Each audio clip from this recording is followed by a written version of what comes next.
Manaming banal, dakilang Yahwa, purihin, sambahin ang marangal mo pong pangalan. Aba, di namin alam paano ko namin pasasalamatan lubos. Wala kaming salitang maisip upang lubos kang pasalamatan sa iyong kabutihan. Dahil ang totoo kong babalikan namin nagdaang panahon ng aming buhay. Di namin mabibilang lahat ng kabutihan mo po sa amin. Kaya naman po, naririto kami mga lingkod mo, muling natitipon sa banal mong harapan. Ang pakiusap po namin, tanggapin mo po sana ang aming nasagawang pagsamba sa iyo, ang aming mga papuri, pagluwalhati namin sa iyong pangalan. Ang pakiusap po ng bawat isa sa amin, pakisugo mo pong lagi ang iyong espiritu sa gitna ng aming pagtitipon, sapagkat ikaw lamang ang inaasam-asam namin sa bawat sandali ng buhay namin. At sa ganitong pagsamba namin, ikaw ang aming kailangan. Dahil kung wala ka, paano na lamang kami makapagpapatuloy, Aba? Kaya naman po, halikang muli sa piling ng iyong mga lingkod, sa piling ng bawat sambahayan na nangatitipon po ngayon. Hinihiling namin ang pagpapalakas sapagkat alam mo po at kilala mo ang bawat isa, ang pinagdadaanan po namin, mga kahirapang dumarating sa aming buhay. Ayaw namin ng mga wawalay pa sa aming paglalakbay patungo sa iyo. Hangad po namin magtagumpay kami. Magtagumpayan lahat ng mga pagsubok at kahirapan. Sapagkat anumang oras at panahon, maaari mong isugong iyong bugtong na anak. Kaya po, aming Aba, halikang huli. Buksan ang aming puso at isipan sa pagsamba namin, pag-aaral ng iyong mga salita. Lagi naming baunin ng iyong mga kaloob at katuwiran. Itong lagi naming isabuhay sa aming pamumuhay at paglalakbay. Makarating kami matagumpay sa piling mo, sa bayang pangako. Yahusha, aming Panginoon, sinasamba ka rin namin. Naririto kaming mga alipin mo. Nakikiusap kami. Lagi kang manatili sa tabi namin. Magpalakas ka po sa iyong mga lingkod. Habang kami naghihintay sa dakilang araw ng iyong pagbabalik. Panginoon, lagi mo sanang paalalahanan kami, tapikin kami. Kung nakikita mo kami nawawalay, nangaliligaw, nagkakasala sa iyo, maawa't mahabag ka, Panginoon. Patawarin mo po sana ang aming mga pagsalangsan.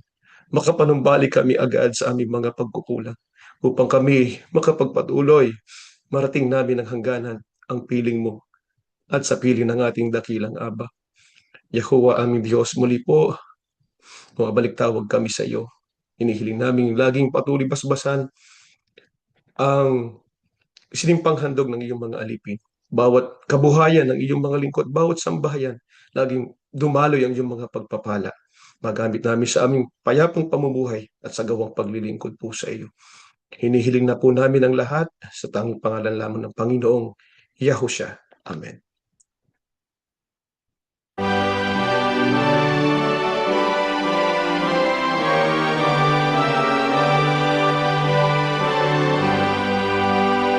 Papurihan natin ang Ama, magsumikap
Shabbat Shalom po mga mahal na kapatid. Muli ay nagpapasalamat tayo ng napakarami sa ating Panginoong Yahuwah at Panginoong Yahusha. Narito tayo muli para magpatuloy sa pag-aaral ng mga dalisay na katotohanan, nakasulat po sa Biblia. Paksa ng leksyon natin pong pag-aaralan mga kapatid, gaya ng nakikita natin sa ating mga screen, ang nagagawa ng pusong mapagpasalamat. Kung may isang katangian po na dapat na makita po sa bawat isa sa atin ng mga lingkod ng ating Panginoong Yahuwah, ito po ay ang pusong mapagpasalamat. Hindi lamang po isang kagandahang asal, kundi bilang tanda ng ating pong pagkakilala kung sino ang Diyos at kung sino tayo sa Kanya. Sa mundo po ngayon, sa mundong ito na ating kinalalagyan ngayon, madali na tayong lamunin ng mga pagrereklamo, pag-aalala o pagkadismaya sapagkat maraming problema, maraming mga kakulangan, mga bagay na hindi natin maintindihan. Pero bilang mga lingkod ng ating Panginoong Diyos, may ibinigay po siya sa atin na hindi kayang ibigay ng mundo. Ang dahilan para maging mapagpasalamat po sa lahat ng pagkakataon. Ang pasasalamat po ay hindi simpleng pagsabi lamang ng salamat. Ito po ay pagtugon ng puso sa kabutihan po ng ating Panginoong Diyos. Ito ang pagkilala na lahat ng meron tayo ngayon ay galing po sa Kanya. Dahil ang pusong mapagpasalamat po ay pusong nakakakita ng Diyos sa gitna ng bawat sitwasyon. Kaya sa ating pag-aaral po ngayon ay malalaman natin, titingnan natin, paano ba tayo bilang mga anak ng Diyos ay maaaring dumago sa pagiging mapagpasalamat. Bakit napakahalaga nito sa ating paglilingkod at sa pamumuhay po natin sa araw-araw. Kaya ang unang katanungan natin, bakit po ba kinakailangan na lagi tayong mapagpasalamat? Mag-umpisa tayo ng ating pagbasa sa Colosas 3:15 hanggang 17. Paghariin ninyo sa inyong puso ang kapayapaang kaloob ni Kristo, sapagkat iyan ang dahilan kung bakit kayo tinawag sa iisang katawan. Magpasalamat kayong lagi. Ang salita ni Kristo ay hayaan ninyong lubusang manatili sa inyong puso. Turuan ninyo at paalalahanan ng isa't isa ng may buong karunungan. Buong puso kayo umawit ng mga salmo, mga himno, at mga awiting espiritual ng may pagpapasalamat sa Diyos.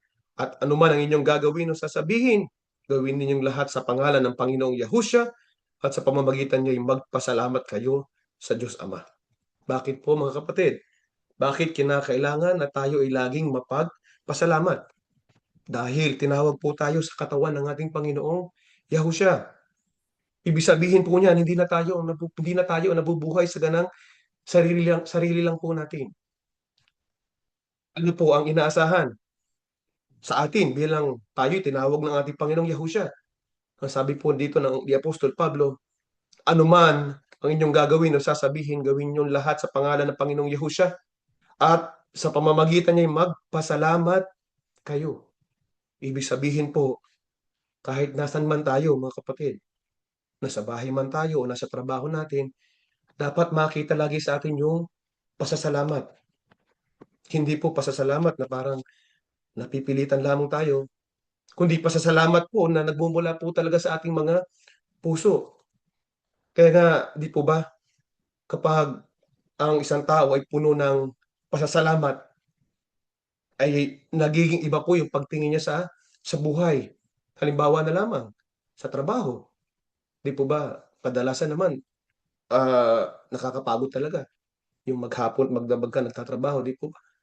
Pero sa taong mapagpasalamat, nagiging oportunidad pa rin po yun para maglingkod sa ating Panginoong Diyos. Yung kanyang ginagawa, bagaman siya hirap na hirap, ay iniaalay niya sa ating Panginoong Yahuwah. Yung maliliit na biyaya, nagiging malaking paalala ng kabutihan ng ating Panginoong Diyos. Kaya kung mapapansin nga natin minsan, di ba, sinasabi po ng ibang tao, halimbawa, yung sweldo, parang dumaan lamang sa kanilang mga kamay. Yan naman po talaga, minsan nangyayari po talaga. Pero dahil tayo ay bahagi na ng katawan ng ating Panginoong Yahusha, magiging mapagpasalamat pa rin po tayo.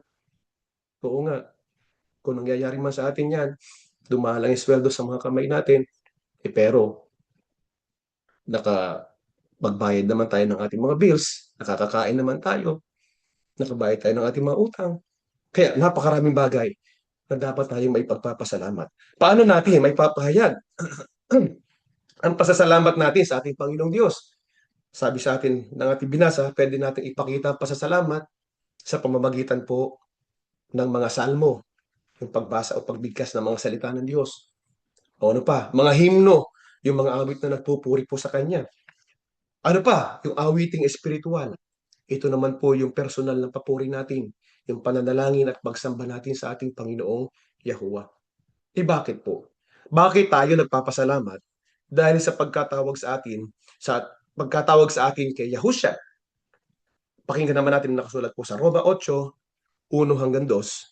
Kaya ngayon, hindi nahahatulan ng kaparusahan ang mga nakay Kristo Yahusha.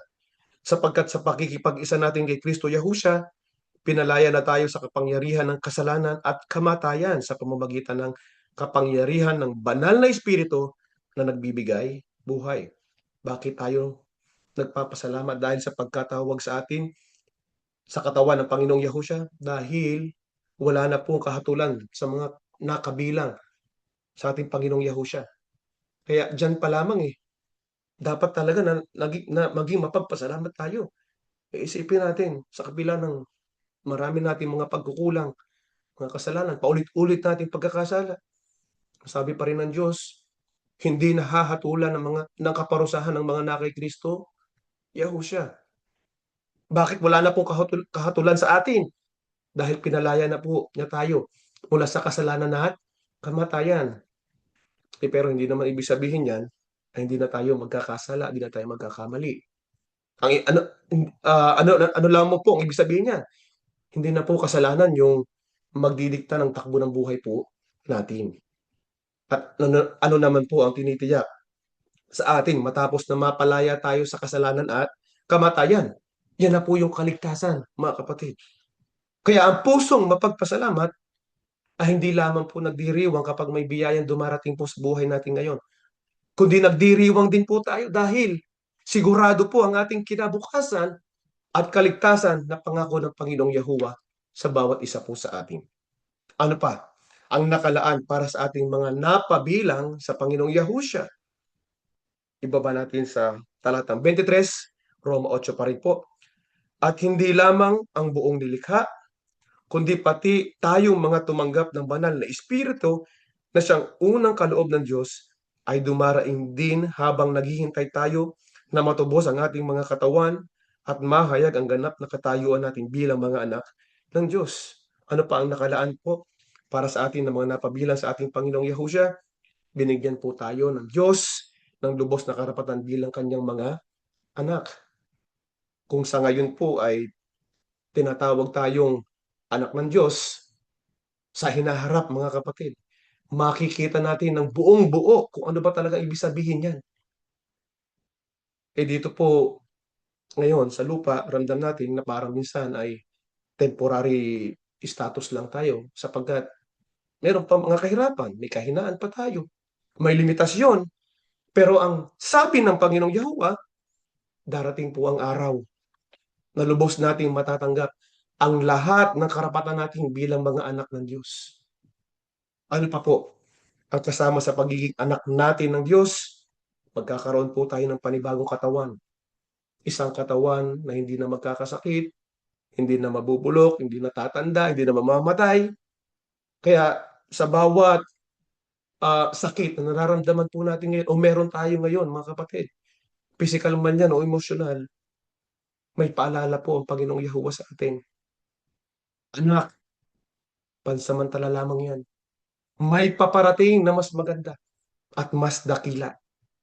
Pero dahil alam po natin na hindi pa po natin natatanggap ito, tayo ay naghihintay pa rin sa pagdating ng dakilang araw na yon, ay makakaranas pa rin po tayo ng mga sakit at kahirapan. Pero ito po ang kagandahan ito, mga kapatid. Hindi po kailanman walang kabuluhan ang lahat ng paghihirap ng isang anak ng Diyos. Sapagkat yan po ay pagpapatatag, paghahanda lamang para sa atin, para sa kaluwalhatian darating po balang araw. Kaya kahit mo may pagdurusa, tandaan natin mga mahal na kapatid, dapat pa rin tayong magpasalamat. Bakit po? Dahil may inaabangan tayo. May tiyak tayong pangako at may tiyak na kaligtasan. Bakit pa? Bakit pa tayo nagpapasalamat? Dahil sa ating pagkatawag sa Panginoong Yahushua. Pakinggan naman natin ang nakasulat po sa 2 Korinto 1, talatang 20 hanggang 22. Sapagkat kahit gaano man karami ang pangako ng Diyos, tutuparin niyang lahat ito sa pamamagitan ni Kristo. Kaya nga masasabi natin na tapat ang Diyos at ito'y nakapagbibigay ng kapurihan sa Kanya. Ang Diyos na nagpapatibay sa atin at sa ating pag-isa kay Kristo. Pinili niya tayo para maglingkod sa Kanya. Tinatakan niya tayo bilang tanda na tayo nasa Kanya na. Ginawa niya ito sa pamamagitan ng paglalagay ng Kanyang banal na Espiritu sa ating mga puso.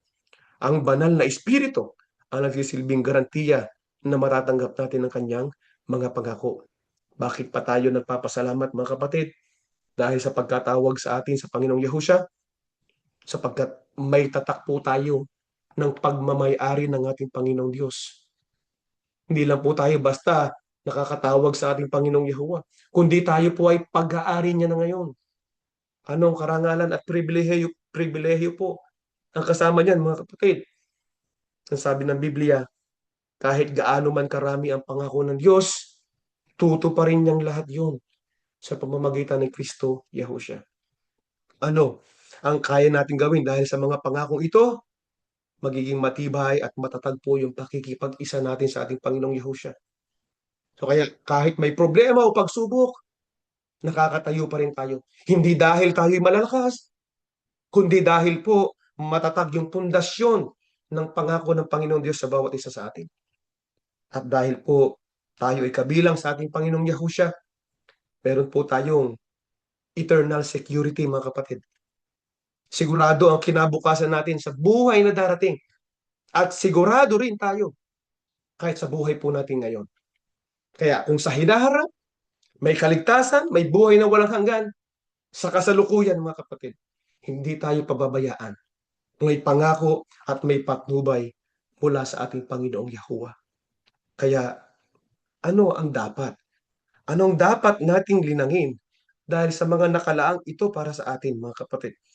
2 Tesalonica 5:16 hanggang 17. Lagi kayong magalak, laging manalangin, at magpasalamat kayo kahit ano ang mangyari.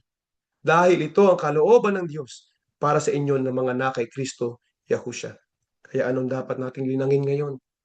Dahil sa mga maraming nakalaan para sa atin, dapat po nating linangin ang pagiging mapagpasalamat sa lahat ng pagkakataon. Hindi lamang po kapag maganda ang sitwasyon, mga kapatid. Bakit kaya nating magpasalamat sa lahat ng sitwasyon? Sabi ng Biblia, dahil tayo na kay Kristo Yahushua na. Paano tayo magiging mapagpasalamat? Sa lahat ng pagkakataon. Sa pamamagitan po ng paghahanap natin sa mga bagay na pwede nating ipagpasalamat. Ibig sabihin niyan, kahit po may bagyo sa ating buhay, may makikita at makikita tayong dahilan para magpasalamat sa Panginoong Diyos. Minsan, oo, maliit lang, pero alam natin, nandun lang yon. Kahit anong sitwasyon, may mahanap po tayo na maipagpapasalamat sa Kanya. Kapag sinadya po nating maghanap sa gitna ng kahirapan, tiyak po na may makikita tayong dahilan para lagi magpasalamat. Ganyan po natin mapapractice ang tunay na pasasalamat o yung gratitude natin sa ating Panginoong Yahuwah. Kapag sinanay po natin ang ating mga puso na maghanap ng kabutihan ng ating Panginoong Diyos, paano natin ngayon malilinang yung gratitude natin sa ating Panginoong Yahuwah? Pilipos 4, ang talata po ay 8. Bukod diyan, mga kapatid, lagi ninyong isaisip ang mga bagay na mabuti, kapuri-puri, mga bagay na totoo, marangal, matuwid, malinis, maganda at kanais-nais.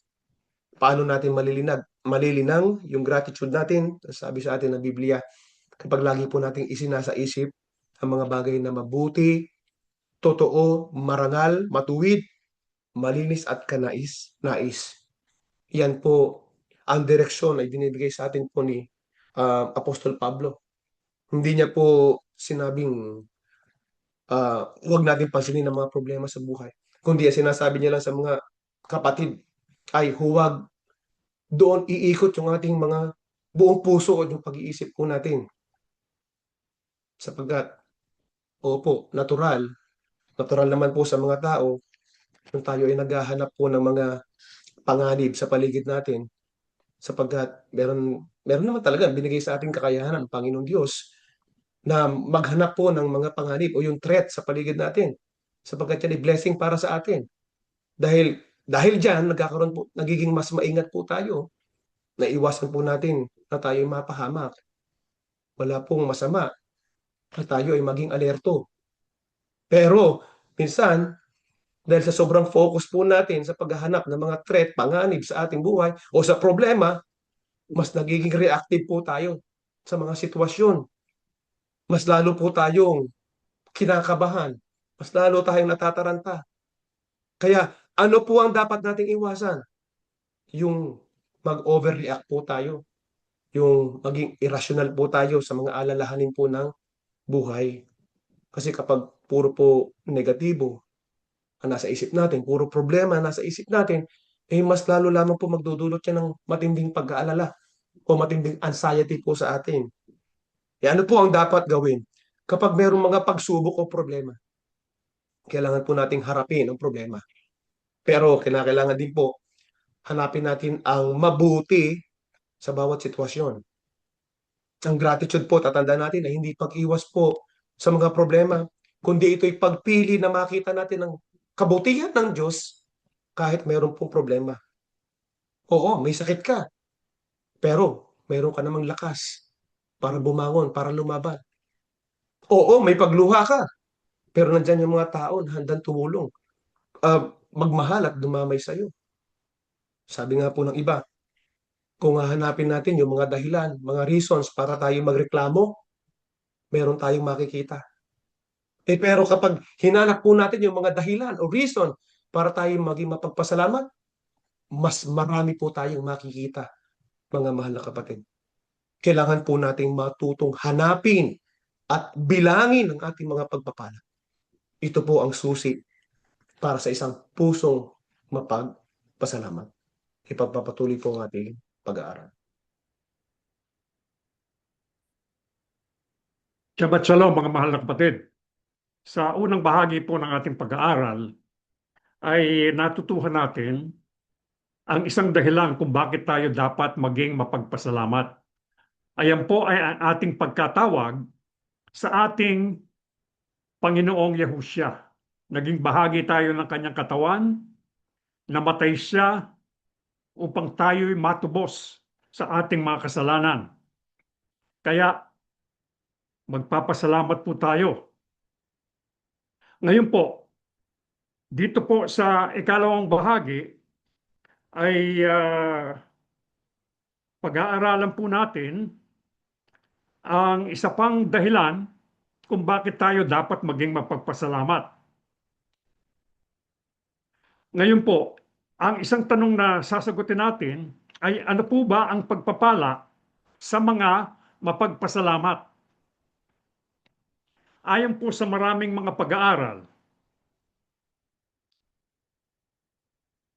yung pong mga napag-aralan nila ay nagpapatunay na yung pong mga taong sinasadyang bilangin ang kanilang mga biyaya ay higit na masaya at nababawasan yung kanilang depresyon. Kaya ayon po sa mga pagsusuri, kapag ka po nagbilang ang isang tao nung kanyang mga biyayang tinatanggap araw-araw, bumubuti po ang kanyang pakiramdam. Bakit po? Ayon po sa maraming research ng mga psychologist, ng mga manggagamot at ng mga siyentipiko, yung pong pagiging mapagpasalamat ay napapabuti ang kalusugang pangkaisipan ng isang tao. Ano po yun? Yung mental health. Ano po? Pinabubuti din yung kagalingang emosyonal. Ano po? Pinahuhusay ang kalusugan ng puso at ng ugat. Ang ibig sabihin po yung cardiovascular health. Kaya physical health, nag-i-improve din po. Bakit po? Sapagkat pinahuhusay ang kalidad ng pagtulog, yung quality of sleep. At pinatitibay din ang mga relasyon ng tao doon sa ibang tao, sa mga kasambahay nila, halimbawa sa kanilang asawa, mga anak, at mga magulang, at sa mga kapwa-tao kasama nila sa trabaho. Paano po ba ang halimbawa nung magbibilang tayo ng mga biyaya? Alam ninyo, naaalala ko tuloy yung kabataan ko na meron akong Apollo shirt na nabili ng magulang ko para sa akin nung nasa grade 1 ako. Suot-suot ko hanggang grade 6. Medyo malaki kasi yung binili. Alam nyo na, binibili nila para sabihin, para pagka lumalaki ka, matagal mong magagamit. Nagamit ko siguro mga 6 na taon. Kaya, ngayon po, paano pagbibilang ng mga biyaya? Titingnan ko, yung mga damit ko na nando sa closet, ubod na ng dami. Kaya yung asawa ko nagko-complain saan ko ba ilalagay yung mga damit? Punong-puno na. Wala na akong malagyan doon sa akin, para doon sa akin. Ganyan din po yung sapatos. Naalala ko, bibili ang mga magulang nung medyo malaki. Lumalaki ka naman Kaya bibili tayo ng mas malaki. Matagal din nagagamit. Kaya ngayon, ang dami sapatos. Makakita, halimbawa, ng sale, bili. So, pagka ganun, nabibigyan ng kasiyahan ang ating mga puso. At nung araw din po, nagdanas kami ng matinding kahirapan. Nawala ang pinagkakakitaan ng aking mga magulang, naghiwalay pa sila. Kaya halos wala kaming makain. Ngunit, sa awa ng Diyos, gumagawa ng pamamaraan. Ngayon po, titingnan mo yung refrigerator, punong-puno. Anong oras na gustong kumain, nakakakain kami. Kaya, yun po ay nagbibigay ng kasiyahan sa atin. Kaya, yung pong pagpapasalamat ay binibigyan natin ng importansya yung mga biyayang tinatanggap natin, less importance yung mga problema. Pero ibig po ba sabihin, pababayaan natin yung mga problema? Gaya na sinabi ng ating kapatid, hindi po. Susolusyonan din natin. Sapagkat kung may problema ka, maliit yung problema, pag hindi mo sinulusyonan, magiging malaki yan. Mas mahihirapan ka. Pero, kapag po tayo, sinolve natin yung problema sa posisyon na pagiging mapagpasalamat natin, na alam natin na tayo ay mabuti ang pakiramdam sapagkat mentally, emotionally, physically, healthy tayo. Kaya tayo po angkop upang solusyonan o solven yung problema. Kaya paano po natin haharapin ang mga bagabag at pagkabalisa ng buhay sa posisyon ng pagiging mapagpasalamat? Ito po ang sagot sa Pilipos 4:4-7. Magala kayong lagi sa Panginoon. Inuulit ko, magala kayo. Ipadama ninyo sa lahat ang inyong kabutihang loob. Malapit nang dumating ang Panginoon. Huwag kayong mabalisa tungkol sa anumang bagay. Sa halip, hingin ninyo sa Diyos ang lahat ng inyong kailangan sa pamamagitan ng panalangin may pasasalamat. At ang kapayapaan ng Diyos na hindi kayang maunawaan ng tao ang siyang mag-iingat sa inyong puso at pag-iisip dahil sa inyong pakikipag-isa kay Kristo Yahusya. Paano po natin harapin ang mga bagabag at pagkabalisa ng buhay sa posisyon ng pagiging mapagpasalamat? Kailangan po tayong manalangin at hingin sa Ama ang ating mga pangangailangan. Paano po tayo dapat manalangin? Manalangin po tayo ng may buong kagalakan at may mapagpasalamat na puso. Ano po ang madadama natin kapag nanalangin tayo? Lakip ang espiritu ng pasasalamat. Ang sabi po sa talata, ang kapayapaan ng Diyos na hindi kayang maunawaan ng tao ang siyang mag-iingat sa ating puso at isipan. Madadama natin yon. Kaya ibig po sabihin, tayo po magkakaroon din ng spiritual health. Kaya nasa atin na lahat. Magiging angkop tayo upang mapagtagumpayan natin ang lahat ng mga bagabag sa mundo. Lahat ng ating mga pangangailangan. Kaya ang paglinang po ng isang pusong mapagpasalamat at mapagtanaw ng utang na loob ay makapagpapabago sa ating mga puso.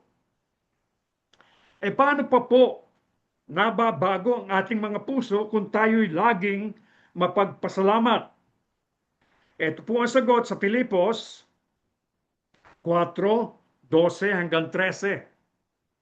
Marunong akong magpakababa at marunong naman akong magpakasagana. Sa bawat bagay at sa lahat ng bagay ay natutuhan ko ang lihim maging sa kabusugan at maging sa kagutuman at maging sa kasaganaan at maging sa kasalatan. Lahat ng mga bagay ay aking magagawa doon sa nagpapalakas sa akin. Paano po nababago ang ating mga puso kung tayo'y laging mapagpasalamat? Kilala niyo po ba kung sino ang nagsasalita dito sa talatang ito? Si Apostol Pablo po. Siya po ay nakaranas na maging sagana sapagkat si Apostol Pablo po may sinasabi sa buhay. Ika nga nasa mataas na antas ng society nung nandito siya. Ngunit nung siya'y tawagin ng ating Panginoong Yahusya, nagdanas na siya ng maraming kahirapan. Kaya ano po ang sabi niya? Sa bawat bagay at sa lahat ng bagay, natutuhan ko ang lihim upang maging mapagpasalamat. Paano po nababagong ating mga puso? Ito po ay nagbibigay sa atin ng matapang at nagtitiwalang puso sa panahon ng maraming bagabag. Ano po ang pananalig? Ano pong pananalig ang nabubuo ng mga taong mapagpasalamat sa lahat ng pagkakataon? Ang pananalig na ibibigay sa kanila ng Panginoong Yahusya ang lakas upang harapin ang anumang sitwasyon sa buhay. Kaya nga sabi ni Apostol Pablo, lahat ng mga bagay ay aking magagawa doon sa nagpapalakas sa akin, ang ating Panginoong Yahusya. Kaya, sino-sino po ba ang dapat nating pasalamatan, mga mahal na kapatid? Ang ating Yahuwah Aba, ang ating Yahusya Hamasiyak. Kaya tayo po, pagkagising natin, magpapasalamat na agad tayo. Lalo na kung halimbawa, kayo kasing edad ko na. Bakit tayo nagpapasalamat? Nagpapasalamat tayo sapagkat itinulot pa ng Amang Yahuwah na gumising tayo. Pagka ganitong edad na, baka matulog tayo pagkatapos hindi na tayo magising. Kaya nagising tayo, magpapasalamat tayo sa ating Yahuwah Aba at sa ating Yahusya Hamasiyak. Pagkatapos naman ng maghapon, matutulog na tayo, bubulay-bulayin natin yung mga kabutihan, yung mga pagpapala ng Diyos sa atin, iisa-isahin natin. Kaya nga, talagang binibilang natin yung mga pagpapala na tinatanggap natin sa araw-araw. Kaya, iniligtas tayo sa kapamakan. Muntik na akong madisgrasya kanina, ngunit iniligtas ako ng Yahuwah Aba at ng Yahusya Hamasiyak. Kaya tayo po, kailangan mapagpasalamat. Magpapasalamat din tayo sa ating kapwa-tao, sa ating sambahayan, sa ating asawa, sa ating mga anak, sa ating mga magulang, sa ating kapwa-tao. Tinulungan ka ng kasama mo sa trabaho, magpapasalamat ka. Tinulungan ka ng isang tao na nasa lubong mo sa daan, nadulas ka, itinayo ka, magpapasalamat ka. Ano pa po ang pagpapala doon sa mga mapagpasalamat? Ito po ang sagot sa Lucas 17:15 hanggang 19. Nang makita ng isa sa kanila na magaling na siya, bumalik siya kay Yahusya at nagsisigaw ng papuri sa Diyos. Lumuhod siya sa harap ni Yahusya at nagpasalamat sa kanya. Isa siyang Samaritano. Sinabi ni Yahusya, hindi ba't 10 ang pinagaling ko? Nasaan ang siyam? Bakit hindi bumalik ang iba upang magpuri sa Diyos maliban sa taong ito na hindi Hudyo? Sinabi niya sa lalaki, tumayo ka at umuwi na. Iniligtas ka ng pananampalataya mo. Ano pa po ang pagpapala doon sa mga nagpapasalamat? Ang nabasa po natin ay nang pagalingin ng Panginoong Yahusya ang 10 ketongin.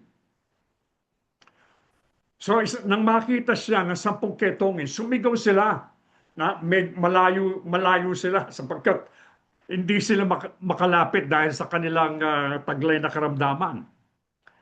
Yahusya, sabi gano'n, pagalingin mo kami. Yung 10 po, pinagaling ng Panginoong Yahusya. Sabi, humayo kayo. Pumunta kayo doon sa punong saserdote. Pakita niyo yung sarili ninyo. Ilan po ang bumalik upang magpasalamat sa Kanya? Isa lamang. 10 yung pinagaling niya, isa lang yung bumalik. Ang ibig po sabihin, isa lamang po sa 10 ang may mapagpasalamat na puso. Ano po ang nagawa ng pagkakaroon ng mapagpasalamat na puso sa gumaling na ketongin. Siya po ay nagbalik kay Yahusya. Kaya makikita po natin ang mapagpasalamat na puso ay inilalapit tayo kay Yahusya. Yung pong bumalik kay Yahusya, hindi lamang gumaling, kundi sinabi rin sa kanya ng ating Panginoong Yahusya, iniligtas ka ng pananampalataya mo. Alam niyo po ba, yung pong ugat ng salitang to thank ay yada. Y-A-D-A-H. Ito ay may kaugnayan sa salitang to know. Ang pronunciation yada din. Ngunit ang spelling Y-A-D-A. Yung isa po, yung to thank, mayroong H sa dulo. Kaya kung mapapansin po natin, dahil may kaugnayan yan, yung pagpapasalamat po ay dumadaloy mula sa relasyon. To know, makilala, ibig sabihin, may relasyon. Dumadaloy mula sa relasyon at hindi lamang isang ritual. Marami po ang nakaranas ng mga pagpapala ng ating Yahuwah Aba, ng ating Yahushua Masiya, ngunit kakaunti ang sumusunod at hinahanap yung nagpala sa kanila. Pinasasalamatan nila yung pagpapala. Ngunit, nakalimutan na nila, sino ba ang nagpala sa akin? Nakakalimutan na nila. Yung pong kaya yung pong pagpapasalamat ay nagiging tulay sa pagitan ng himala at matalik o matibay na kaugnayan. Ang pagpapasalamat po ay hindi lamang kinikilala ang ating Yahuwah Aba sa kanyang ginawa, kundi naglalapit sa kanya, sa kung sino siya. Ano po ang pagkakapareho ng mga taong may mapagpasalamat na puso? Ano po yung common sa kanila? Sila po ang natutong magtiwala ng lubusan sa Panginoong Yahuwah sa pamamagitan ng malalim na personal na relasyon sa Kanya. Kaya yung po ang mahalaga, magkaroon tayo ng personal na relasyon sa ating Yahuwah Aba at sa ating Yahushua HaMashiach. Sino po ba ang mabuting halimbawa ng isang lingkod ng Diyos na dahil sa kanyang mapagpasalamat na puso ay yumabong ang kanyang mapagtiwalang relasyon sa ating Yahuwah Aba? Ito po ang sagot sa awit 56, 3 hanggang 4 at 8. Sa panahong ako'y matakot, aking ilalagak ang aking tiwala sa iyo. Sa Diyos ay pupuri ako ng kanyang salita. Sa Diyos ay inilagak ko ang aking tiwala. Hindi ako matatakot.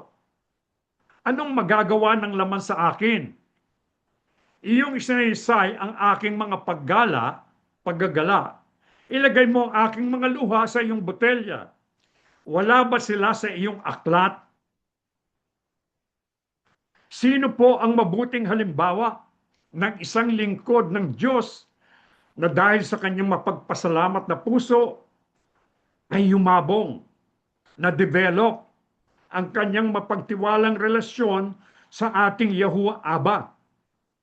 Si Haring David po, na natutong magtiwala sa ating Yahuwah Aba, lalo na sa panahon ng pagkatakot, sa panahon ng panganib at kapighatian.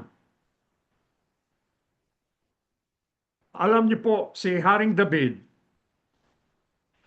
bata pa siya. natuto na siyang magtiwala sa ating Yahuwah Aba. Bakit po? Sapagkat siya po ay naging pastol ng mga tupa. Batang-bata pa siya. Dahil sa pastol, siya po ang nag-iingat. Meron po bang panganib ang pagiging pastol at panganib doon sa mga tupa? Meron po. Bakit po? May mga mababangis na hayop, katulad ng mga oso, katulad ng mga leon, ng mga lobo, na nais kunin, kainin yung mga tupa. Ano po ang hinihingi ni David sa ating Yahuwah Aba? Tulungan siya. Kaya meron siyang tirador o yung panghulagpos, ginagamit niya yon at napapatay niya yung oso o yung leon na nais na tumangay sa mga tupa. Kaya po nung siya'y mapalabang kay Goliath, hindi po siya natakot sapagkat sanay na siya. Alam niyang gamitin yung instrumento na nagamit niya sa pagpatay do sa mga oso. Kaya si David po ay natuto na magtiwala sa ating Yahuwah Aba. Kaya ang sabi po niya, alam mo ang aking mga kalungkutan. Bakit po nalulungkot si Haring David? At bakit po siya nasa pagkatakot at kapighatian? Sapagkat nung siya'y pahira ng langis ni Samuel upang maging hari, unang-una ng Huda, hindi siya naging hari agad. Ang hari, si Haring Saul. Ngunit itinakwil na siya ng Diyos. Ngunit hindi i-give up ni Haring Saul yung trono niya. Sa halip, anong ginawa niya? Pinagsikapan niyang patayin si David. Tinutugis niya. Bagamat si David gumagawa ng mabuti para kay Haring Saul. Kaya lumalapit ang ating si David sa ating Yahuwah Aba. Sinasabi niya kanyang makalungkutan at sabi niya, inilalagay mo ang aking mga luha sa iyong botelya. Kaya yung palang nagtitiwala sa ating Yahuwah Aba, yung pong mga luha natin, nilalagay niya sa kanyang sisidlan. Kaya maaaring mayroon sa atin ang nawalan ng mga mahal sa buhay dahil sa sakit o dahil sa kapahamakan.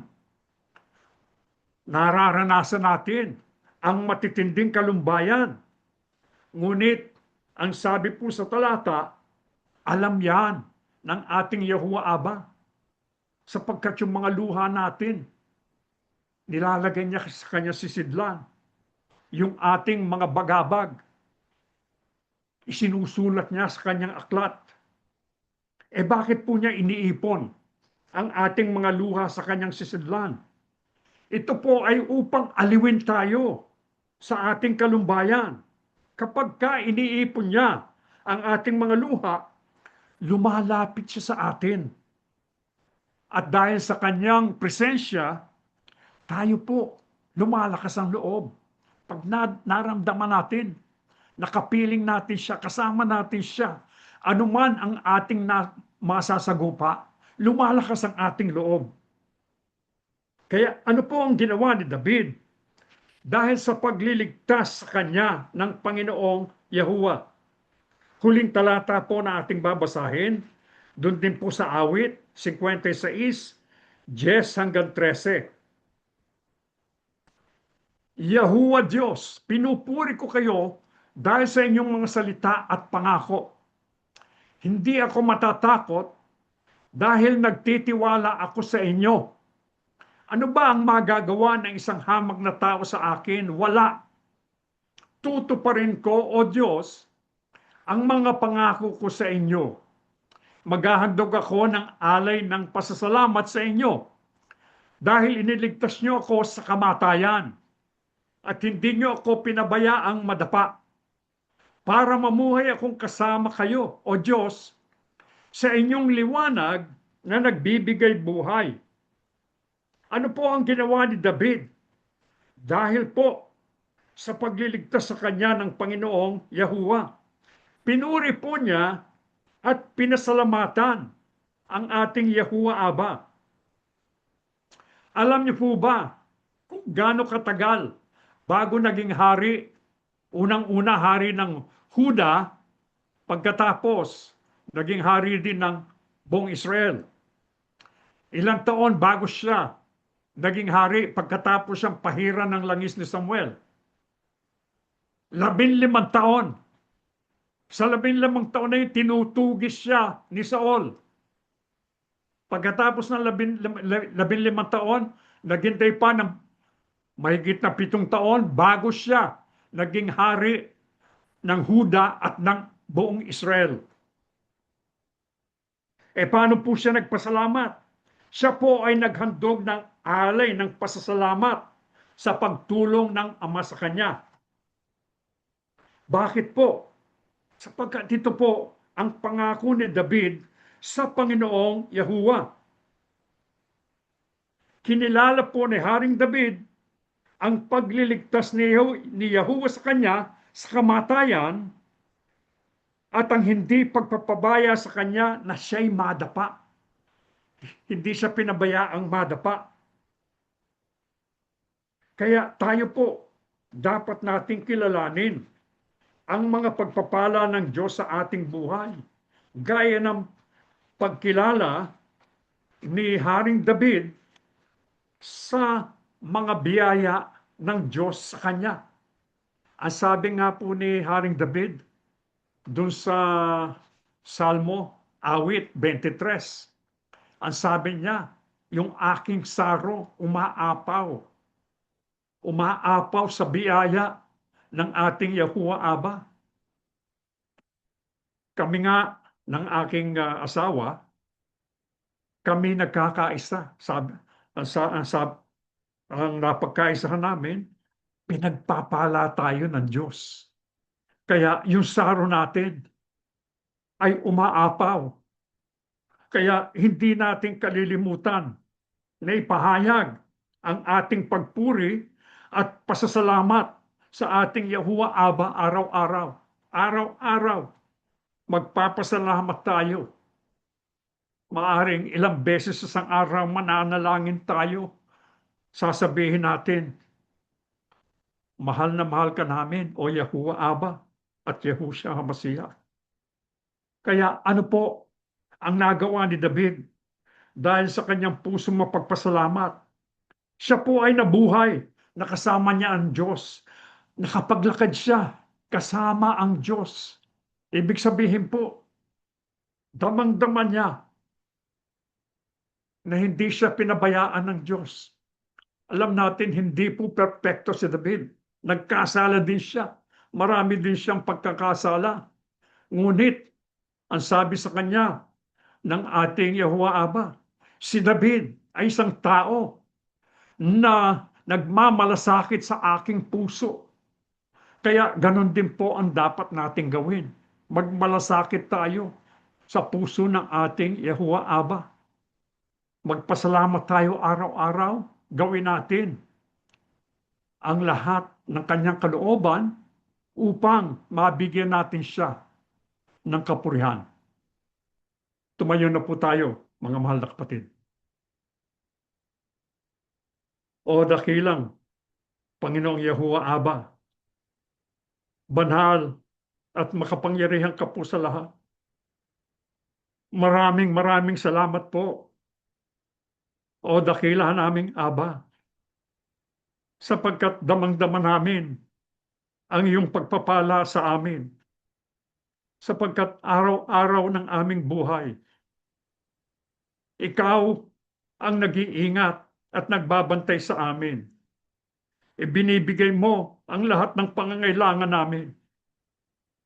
O dakila naming Diyos, sino-sino po kami? Kami po ay makasalanang mga tao. Mga alabok lamang kami, o dakila naming Diyos. Gayunman, kung kami lumalapit sa iyo, kung hinihingi namin ng iyong tulong, hindi ka nag-aatubili, ibinibigay mo ang kahilingan ng iyong mga anak. Kaya naman, Ama, mula sa kaibuturan ng aming mga puso, nagpapasalamat kami sa iyo. Sinasamba namin, dinadakila namin ang iyong banal na pangalang Yahuwah Aba. O dakila naming Diyos, hinihiling namin na tawagin mo rin po sana ang aming mga mahal sa buhay na hindi pa namin kasama sa assembly. Ang marami sa kanila ay nakakulong pa sa institusyon. Sana po'y buksan mo ang kanilang mga mata't isipan. Itulot mong makilala nila ang iyong banal na katotohanan na nakasulat sa banal na kasulatan upang makasama na namin sila o dakila naming Aba, pupurit maglilingkod sa iyong banal na pangalan. Maawa ka rin po na pagalingin ang iyong mga lingkod, ang mga kapatid namin na nasa iba't ibang dako ng mundo. O dakila naming Aba, sa iyo lamang umaasa ang iyong hamak na mga lipin. Wala po kaming kaya sa ganang sa aming mga sarili. Lalapit po kami sa mga manggagamot. Gayunman alam namin, hindi nila tunay na kayang magpagaling sapagkat sa iyo nang gagaling ang kagalingan o dakila naming Diyos. Kaya naman lumalapit po kami sa iyo. Sana po ipagalingin mo ang iyong mga lingkod. Ibigay ang lakas ng katawan ng iyong mga anak. Ibsan ang mga kirot na kanilang nadarama o dakila naming Diyos. At sana'y ang may mga mabibigat na suliranin, ibigay mo ang lunas. At ang mga nangangailangan o dakila naming Diyos, ibuhos mo ang iyong biyaya na hindi nauubos upang mayroon kaming maipantustos sa aming sambahayan at upang magamit namin sa paglilingkod sa iyo at makatulong kami sa ibang mga tao upang kami po'y makapagbigay kaluguran, kalwalhatian sa iyong banal na pangalang Yahuwah Aba. O dakilang Panginoong Yahusya, luklukan ka po ng awa at ng biyaya, ang amin pong tanging tagapamagitan sa Ama. Ikaw po ang aming hari at ang amin pong tagapagligtas. O dakila naming Panginoon, itulot mong makasunod kami sa iyong mga yapak. Natutuhan namin ngayon, o dakilang Panginoong Yahusya, kung paano kami dapat maging mapagpasalamat gaya ng itinuturo mo doon sa iyong mga alagad nung ikaw ay naririto sa lupa. Sapagkat kung magkaroon kami ng mapagpasalamat na puso, lalapit ka sa amin, o dakilang Panginoong Yahusya. Kailangan ka namin, o aming Panginoon. Itulot mo po, maipako namin ang aming mga paningin sa iyo. Abangan po namin ang iyong pagbabalik at sa araw at oras na bababa ka na mula sa langit. Ibilang mo kami sa mapapalad na makakasalubong sa iyo sa himpapawid upang makasama mo at ng ating mahabang buhay. O dakila po namin Yahuwah Aba, sumasampalataya po kami, narinig mo po ang aming mga pagdaing. Pinatawad mo na rin kami sa aming pagkakasala at pagkukulang. Hinihiling po namin ang lahat sa pangalan po ng aming Panginoong Yahushua HaMashiach, dakila po naming tagapagligtas. Amen.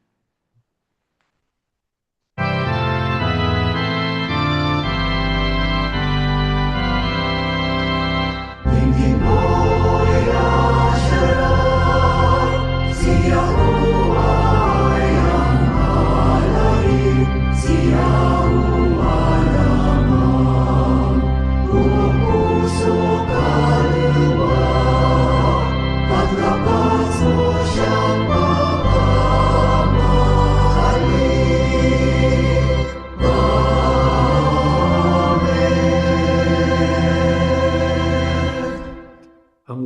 lalo na pag-ibig at masaganang awa ni Yahuwah Abba, ang biyaya at kapangyarihan ni Yahushua HaMashiach, at ang laging paggabay ng banal na Espiritu ay sumaating lahat ngayon at magpakailanman. Amen.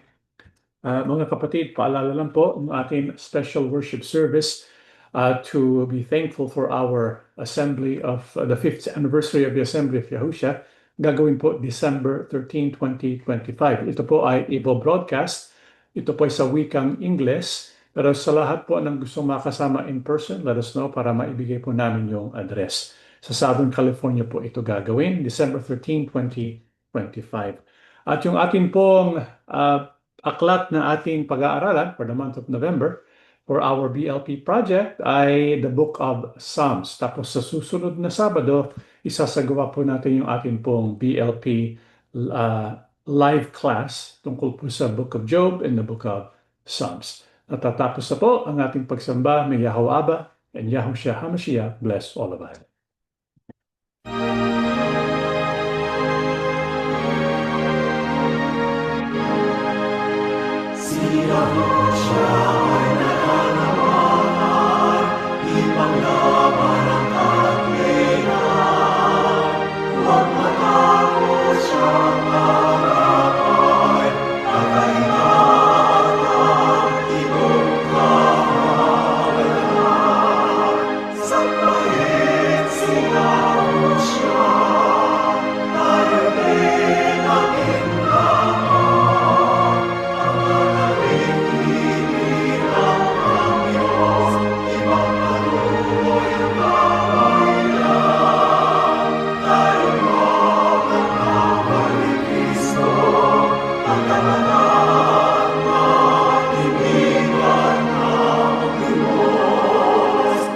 Amen.